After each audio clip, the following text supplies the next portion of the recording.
Hi there, everyone. Meteorologist Rusty Dawkins looking at the potential for some severe weather for parts of Nebraska and areas surrounding Nebraska on Tuesday, first day of April. Not an April Fool's joke, unfortunately.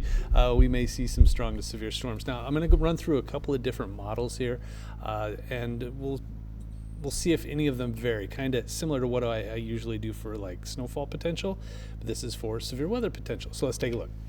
Okay, so here's where we start to see the storms roll in. Now, the time period here is about after sunset. That's unfortunate. You hate to see a severe weather potential after dark because it just makes things so much harder. You can't see it. We can't get reports. Nobody wants to be outside, obviously, because something could happen and you wouldn't even see it coming because of when it's dark you can't see anything. So here we go. There's the storm potential starts off right there. Line of storms really picks up here, and that looks to me like it would be a wind issue, like a damaging wind, maybe some hail. And there might be a spin up in there or two. That quickly evolves and pushes to the east, and you're looking at it kind of going like this, and basically out of our area by about 1 o'clock in the morning, and then pushing into Iowa and northwest Missouri by 2 or 3 o'clock in the morning, and continuing its way to the east. So that's model number one. Model number two, this one's more of a long range model, so it's not as specific as to exactly what it would look like, so it kind of smears it out a little bit. But when you start to see things like this, that's a pretty good chance for some strong storms here by 10 p.m. And then a little bit better chance over here by midnight, 1 o'clock in the morning, April 2nd. And then this will all move off to the east, and your severe weather moves over towards Iowa and Missouri, and even some snow up here in north central Nebraska. Let's see, one more look at another model. This is another short range model. You got kind of a line here, and so maybe some wind damage here and maybe some hail up here. And then it continues. This is about 10 o'clock at night from about just west of Norfolk down towards Hebron, maybe York. Makes it into the Lincoln area, probably about 11 p.m., midnight. Spot storms in front of that could have some hail.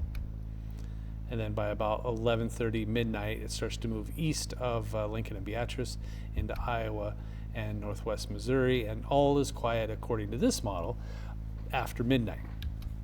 So those are your three models. I'm going to kind of go through a few more different things, the technical side of it. So if you want to stick around, great.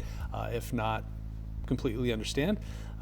But we do have the potential for some severe weather. So if you like and subscribe, you would know if I ever do a YouTube live. If there's ever severe weather happening, I try to do that as long as I am able to in this atmosphere. But appreciate it. Significant tornado parameter. What does that mean? That means are there things in place to create a tornado situation? And you really need, for it to happen, for there to be a good chance, you need usually around this color, like the red, the pinks, and the purples, and we're below that. It's still not zero, so it's still a possibility for maybe a spin-up tornado. When you're between 0.1 and 2, this usually isn't a significant tornado. So this is on the low side, and it stays in Kansas too. If you watch this, it mainly stays in northeast Kansas through 4 o'clock in the morning on Wednesday, but a couple of spots here you may see a little bit of activity there, but this is good news. You just don't want to see a significant tornado parameter. And this may change. We've still got a couple of days to monitor it, but for all intents and purposes, it's a relatively quiet, significant tornado parameter, STP. Updraft, helicity, kind of the same thing. It's the upward motion of air is there a twist to it? Upwards and twisting. That usually means a good chance for hail, and twisting means a tornado. That tries to get close. Better chance for it down here, obviously near Concordia, but some of that is up here in south central and southeast Nebraska by about 9-10 o'clock, and it wants to stay south. So all the models so far are saying all the severe potential is further south, but some of that tries to get up into southeast Nebraska. So worth keeping an eye on. Significant hail is also kind of the same. We're seeing the bulk of the colors down here, but parts of Nebraska seeing some of the lighter shades, which means probably, a 1/4 to 1.5 inch diameter hail is a possibility. And so the chance isn't zero, but it does fade away fairly quickly. Let me get rid of those circles. And then you see more here after midnight. So it's possible. We could, the damaging wind threat is there, the hail threat is there, and there's a small chance for some tornadoes too.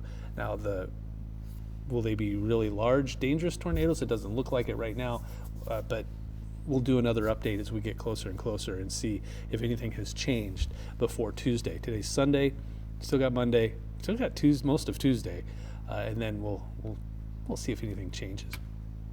So for me so far, the threat assessment for April 1-2, the wind and the hail are probably your two best potentials for the threat. Giving it a 3 out of 5, it might just be a 2 out of 5, but leaning towards being more cautious. Tornado threats, basically a 2. There's a chance we could see a spin-up tornado. Flooding, I don't think so. I think this is probably going to move from west to east fairly quickly, so the flooding potential just doesn't seem like that's there. So what's in place now that we're making sure we keep a close eye on it? Well, the Storm Prediction Center for day 3 already has a slight risk. That's usually one of the red flags that says there might be something going on. And before, it was just kind of this area right here that had the slight risk. Then they kind of tacked on this part right here. So this area, I'm going to zoom in just a little bit so we can see it better. This is the area that we're most concerned with, really, is up here. So south central and southeast Nebraska does have that chance for some strong to severe storms. But you notice we're not the only ones. And I think what's going to happen is it's likely going to start up here, and then that cold front's going to drag down like this. So you'll get a cold front like this, and then this will move like this and like this.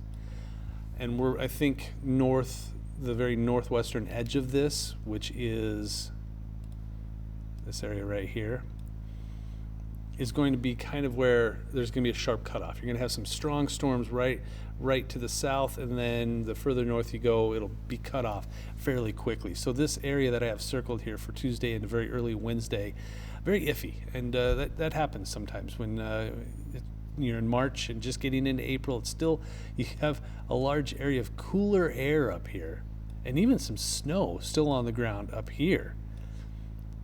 So you have to keep all of that in mind, that it's not May, it's not June, when we typically see everybody warm, so severe weather can happen wherever it needs to happen. We're still battling that cold air, and it's going to be much colder up here, and then this area is going to be warmer. So it's something else to watch. Zooming in again, some areas that may see that may be impacted. Zooming into some small towns here, but Holdridge, Kearney, Hastings, Grand Island, Blue Hill, Red Cloud, York, Seward, Lincoln, of course, Crete, Wilbur, Tobias, Hebron, Fairbury, Beatrice, Wahoo, Omaha, and areas to the east into Iowa, and parts of northwest Missouri. So that's it. If you subscribe, that would be fantastic. That way you know exactly what's happening when it happens. And I'd love to do this first, and then that way if you subscribe, you'll be one of the first to know what's going on with the severe weather. So thanks. See you next time.